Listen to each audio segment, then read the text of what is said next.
আসসালামু আলাইকুম, কেমন আছেন আপনারা সবাই? আশা করি সবাই অনেক বেশি ভালো আছেন। আজ আমরা তৈরি করব নেহারি।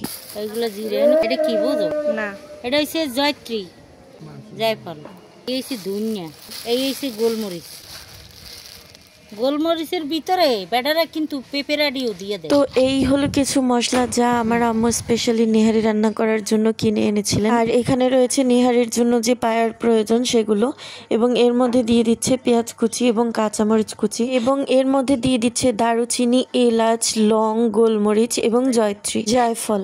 আর পেঁপে কেটে ছোট ছোট করে নেওয়া হয়েছে। রসুন বাটা, মরিচের গুঁড়া, হলুদের গুঁড়া, মশলা একসাথে মিক্স করে বাটা। এলাচ, দারচিনি, গোলমরিচ, লং।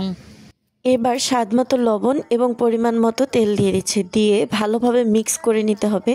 এই নেহারিটা একসাথে সব মশলা একসাথে দিয়ে তারপর মিক্স করে বসাবে। এর মধ্যে কিন্তু কেটে টুকরো করা পেঁপেগুলো দিয়ে দিয়েছে। এই পেঁপেটা এই নেহারির স্বাদ অন্য লেভেলে নিয়ে যায়, অনেক মজা লাগে।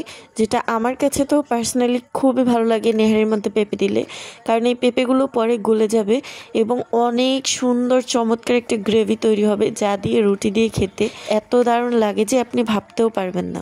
এবার এটাকে কষিয়ে নেওয়ার পর এর মধ্যে পরিমাণ মতো ঝোল দিয়ে দিচ্ছে। যেহেতু এটা নেহারি, এটা সবাই রুটি দিয়ে ঝোলটাই বেশি খাবে, তাই এখানে বেশি পরিমাণে ঝোল দিয়ে দিতে হবে। ঝোল দিয়ে এবার হচ্ছে চুলায় এটাকে কিছুক্ষণ রান্না করতে হবে, অনেকক্ষণ রান্না করতে হবে, কারণ মাংসটা একদম নরম করে ফেলতে হবে। তো এটা আমার আম্মু অনেকক্ষণ রান্না করেছিলেন। একটু ধনেপাতার ছিটা আর তৈরি হয়ে গেল আমাদের মজাদার স্পেশাল নেহারি।